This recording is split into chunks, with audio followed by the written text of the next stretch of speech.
Hello everybody and welcome back to the Fortress of Solitude. Today we're going to be talking about Absolute Wonder Woman issue 15 by Kelly Thompson, Hayden Sherman and Jordi Belair. The very first Absolute team-up is finally here and it sees Veronica Cale talking with Jack Grimm, better known as the Joker. She tells him that the popularity of these so-called heroes is getting out of control, having warned Grimm that these heroes would inspire the people. She tosses a bunch of Wonder Woman merch into the bin as she casually moves a few pieces on her Wonder Woman and Batman themed chess set around. Grimm isn't too worried though, since these heroes are big symbols and big symbols are big targets. She asks if Wonder Woman took the bait and Cale knows that she absolutely did. So we're finally getting to see how this world views some of the heroes, and it's quite cool to see stuff like merchandise, plush toys, chess sets and stuff of the heroes beginning to make their way out into the universe. And, these heroes are beginning to take shape and reveal themselves to the people, and they're becoming massively popular because they're actually standing up for good. Cale and Grimm also talking and sort of trying to figure something out is great too, since finally we have some movement on the story we saw back in Absolute Evil, where all of them formed up the Justice League and aimed to take the heroes down. There's also a really neat small detail which might actually come back towards the end of the issue, and you don't really notice it in this page since it's on the final panel, and if you look closely at Cale's desk there's a file of Barbara and Minerva on the table, maybe hinting that she is either targeting Barbara or maybe Barbara is secretly working for her. It's a neat little detail I'm sure Thompson is setting up for something later on in the book. Meanwhile in Gotham, a giant green glowing bat symbol covers the sky. In the dark streets below, Batman scares off some thugs with it, taking note of the symbol in the sky as the thugs run off. Batman goes to investigate and is almost immediately met by Diana, who finds, despite his immense size, Batman is quite quiet. Batman realizes the woman is friendly, asking her about the symbol and if it's magic. Diana confirms it is, not wanting to be running around Batman's city uninvited. So when she couldn't find him, she thought this bat signal would help draw Batman out to her. Okay, I very much like this first interaction since we are already bucking first-time superhero meeting trends. Time and time again, these heroes fight each other as soon as they meet thanks to misunderstandings, and it's so fucking boring that always happens. So I like that Kelly Thompson is utilizing Diana's skills of merely just being friendly and very talkative and approachable to great effect here. She's just meeting Batman. She's not trying to sort him out or anything, or trying to defeat him in battle first up or anything. She's just there to talk to him. Also, props for writing Batman not like a paranoid freak, and instead someone who is intrigued to find out who Diana is, having seen her on the news thanks to her exploits in Gateway City, something we saw at the end of the last issue. So he wants to know more about this other supposed hero. Also, I've said it before and I'll say it again, but I will continue to sing the praises of Hayden Sherman and their just wonderful art on the book, but also their paneling and the way they panel this art. It's always just so interesting and unique with different shaped panels and how the panels flow to one another. It makes, something like this, which is just two characters having a conversation, that much more interesting. Diana introduces herself as Diana and Batman introduces himself as Batman, wanting the woman to define her magic. Diana easily explains how it's just advanced chemistry with some unconventional intentions and some unusual sources, something Batman isn't too convinced by. Diana asks how he hurled himself off of rooftops without fear since he cannot fly, and Batman knows he does that out of necessity, something Diana finds is a good answer. Diana gets to the task at hand, asking Batman for his help investigating the 4 murders in Gotham, something Batman needs her to be a bit more specific about, since 4 murders in Gotham is nothing in the grand scheme of things. Diana explains that these 4 murders are tied together with the symbol of Hecate, showing Batman the symbol on her arm and how it's appeared at all of the crime scenes in blood. Wanting Batman's help since this isn't her city and she didn't bring Edda or Gia with her to help with the detective work. Batman is well aware of her friends, having seen them on the news with Diana, warning her that exposure for her might be okay since she's a god, but the people around her aren't gods. The way Thompson writes these interactions is just so good since there isn't a hint of violence or animosity between them. They're just getting down to business and talking with each other as people. I said before, but Batman not being paranoid really changes everything, and it feels so refreshing just to get these guys together working on a case. They know that there's a mission at hand and they just want to get into it. Diana knows that she is already exposed and she can't go back into the shadows, but Batman wonders if she actually would if she could, which Diana knows that she wouldn't do since love is transformative and she doesn't know how to show that to people without living it daily. Batman thinks that his father would have loved the path Diana is on, as Diana reminds him that she is no god, wondering if Batman is, but Batman knows he definitely is not, something Diana finds excellent, which confuses Bruce, so she explains that her mother made a bet with her that Batman was some type of bat god, but Diana didn't think he was, thinking that he was just a man. So she won her bet with Cersei. However, she's going to need proof since Cersei hates to pay up on debts, and she forever is trying to find an angle to win from. Diana retrieves an item from her bag of holding, hoping Batman forgives her manners since she was raised in hell. She gives Batman a metal symbol of Hecate, and I love through this dialogue that Diana is able to give Batman a bit of kind of like a lore lesson on the origins of herself, and while she was raised in hell, she actually isn't from there, and to Batman's credit, he takes it in his stride, which never really phases him since I guess, he's fought, giant tumor monsters, learned about the Joker's history in the last issue of Absolute Batman, so I guess like a woman from hell is just like, it's a regular Tuesday for me now. Diana explains that the item she is gifting Batman has a purpose, and when he touches it with his bare skin and demands an audience with Diana from the Wild Isle, if she is on this plane of existence, she will come to his aid. Batman thanks her for the gift before escorting Diana out of the city and to the most recent crime scene, which is out in Slaughter Swamp. The heroes head through the dense trees and come across a dilapidated house, making Diana wonder how this crime scene was even discovered. Batman says that it was from an anonymous tip, and while he's been busy with other things, he did see the reports on these crimes. But this and the other crimes don't add up, almost like that they point to something larger. We've had small spurts of Batman the detective through Absolute Batman, although in his book he's been dealing with threats that he has to kind of face directly with violence, so he doesn't really get much chance to do detective work. So I'm liking Bruce getting a chance here to play detective for a bit, and also have a partner who's kind of equally a good detective thanks to her magic. Heading into the house, they find the ritual grounds with lots of blood and two symbols of Hecate carved in blood as well. Batman thinks that Hecate seems to love blood quite a bit, and Diana knows that all gods do, explaining that she actually uses her own blood for magic since it's freely available, and while magic was done in this area, it was not to honor Hecate. Batman doesn't understand, so Diana explains that whomever did this was no true disciple of Hecate, as they would have to do things in threes, like use 3 candles on the symbol on the ground, or even 6 or 9. Diana knows that Hecate is a triple goddess, so it's a key number in her worship, so there being only 7 candles and 2 symbols in the room means this makes no sense to her. God, so this is the good stuff I really like, just give me 2 heroes investigating a crime, going over the stuff instead of all-out action any day, and I'm going to keep saying it, but it's refreshing having Batman who's just willing to work with someone he has just met, and not constantly be thinking about how he distrusts them, or trying to keep his distance, or figure out a way to, defeat her or something. It's just so refreshing to have a Batman who's open to actually working with people. Batman and Wonder Woman figured this scene was staged, despite the magic being real.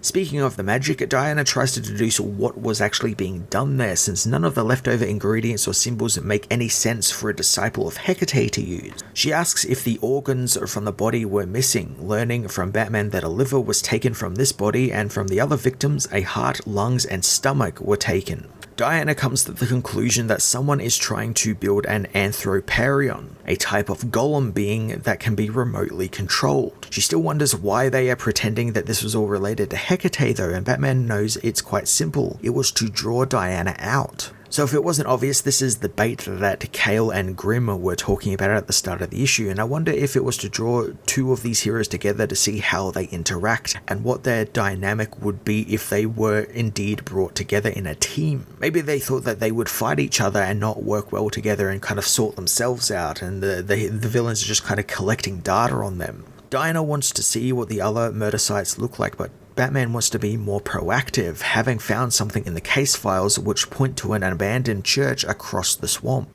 The duo head to the giant church on the other side of the swamp, and also, who the fuck is building all of these buildings out in the middle of the swamp? Let alone a giant church clock tower like this. It's like this big multi-story stone building with the giant clock tower at the top. You know, if ever something was haunted or being used by a cult, it would be this building. Surveying the building, Batman knows that it's probably heavily booby-trapped around and inside, but Diana decides to cut the line, hoping Batman doesn't mind being carried, as inside a group of cult members continue their ritual to bring their golem to life. Batman is dropped from the sky and into the building by Diana, crashing through the rooftop, but the cultists barely move, having been put in some type of trance. Batman moves forward, but Diana pulls him back, not wanting him to cross the threshold around the cult members.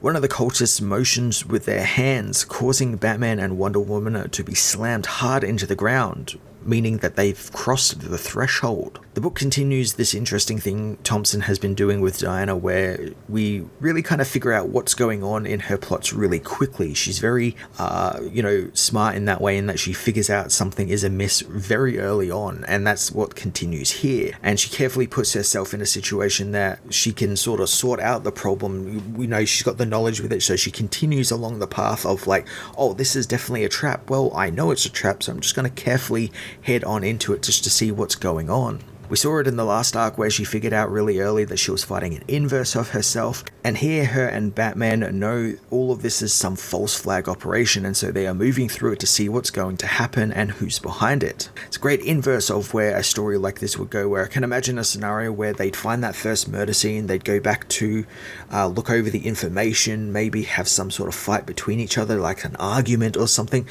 where there's a manufactured drama, but we're giving none of that, and we're just kind of trudging through the story at a great pace. Diana reveals that they cannot leave the circle now if they tried, taking a closer look at the golem, which looks to be unfinished. While Batman thinks that's a good thing, Diana knows better, knowing that they aren't building a construct. Veronica Cale, meanwhile, tells Grimm that they were the one to give her this idea, something which surprises Jack, although Cale knows he's just kind of playing dumb, meaning that he was probably manipulating her. Jack wonders if it's actually manipulation or just pushing Cale to a convenient truth, and really, since she didn't spare the specifics on her plan, he isn't sure which plan that she is enacting. Cale knows that, again, he's just playing dumb, but Jack realizes that she is actually talking about the Amazons. Grimm tells her the story of the Amazons' last child, and the one the myths claim is made of clay. Cale toys with the Wonder Woman chess piece, knowing that if it's true and Diana is indeed made of clay, then she's nothing but a fancy golem, and a golem can be controlled. Like Diana and Batman, I love how the villains are also working together in a similar fashion, in that they aren't trying to double-cross each other or kill each other, at least yet, and they work just as well as their heroic counterparts.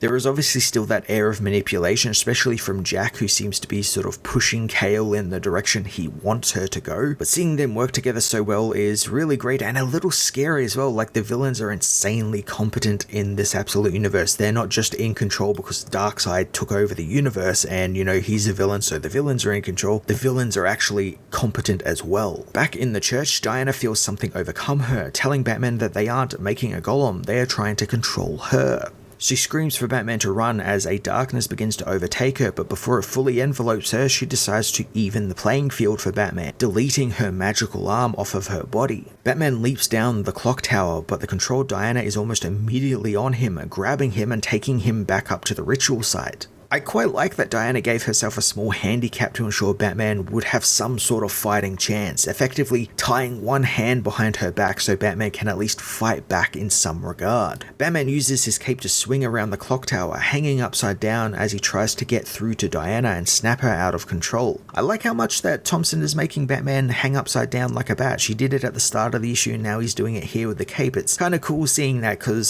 Scott Snyder hasn't done that quite a bit since the first couple of issues, and it's a great look for this Batman in particular, where he's got like this new prehensile cape that wraps around him like wings. Batman attacks Diana with his axe, burying it in her leg, but Diana barely feels it, ripping it out as she kicks Batman back, coming at him with the battle axe. I'm liking that Batman doesn't really know what to do in this fight. It's not like Bane where he could just hit him really fucking hard and kind of wear him down. This is a proper superpowered magical being he's fighting, and none of his weapons or gadgets are working. Batman tries some sleep gas, but it doesn't do anything to Wonder Woman. Running out of ideas, Bruce grabs the metal symbol Diana gave him, yanking his glove off of his hand as Diana gets ready to bring the axe down on his head. He touches the symbol and yells he demands an audience with Diana, and the axe stops mere centimeters from Bruce as Diana is brought back to her senses. This is a great use of the item that Diana gave Bruce, using it to bring Diana back into her own body and break the control. It's called technicality, I think, since Diana's body was technically in this plane of existence, so Bruce calling to see Diana obviously brought her spirit or her soul or wherever it was taken and replaced with this mind control back to her body, and it broke the control. It's a very, very smart use of the device that the book took time to actually set up.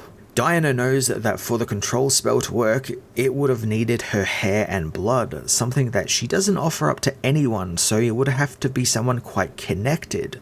Along with that, plus the cultists and their trance suggests that someone hidden is pulling the strings. See, I think Barbara Ann Minerva is the one who's going to betray Diana and giving things to Kale. There was that file of Barbara on her desk at the start, so I think maybe she is maybe a type of double agent or spy for Kale, or maybe Kale is blackmailing her and making her do this.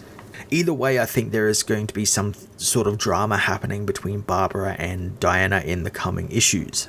Diana picks up the hair that was used to control her, burning it away with magic as she tries to move to save the cultists, but Batman tries to stop her as a bomb explodes in the clock tower, forcing Batman and Wonder Woman to escape with their own lives, forced to leave the cultists behind in the engulfing explosion. Kale meanwhile smashes her coffee cup on her desk, angered her plan failed. Grimm asks if there was any chance the heroes were caught in the blast, but Kale doesn't think so, removing one of her gloves to reveal her hand is covered in some type of black growth. She stretches her hand out a bit before putting the glove back on as she warns Grimm that they cannot let the heroes gain more followers. She wonders if Grimm has something planned for Batman, and he does indeed, believing Kale has something planned for Wonder Woman as well. This reveal of Kale's hand being poisoned, or, her having some type of power that maybe manifests when she's angry is quite interesting. Great setup for a later storyline in the Wonder Woman book, and I definitely want to know what the hell is going on with her. Like, what is this power? Since, correct me if I'm wrong, I don't think she usually has a power.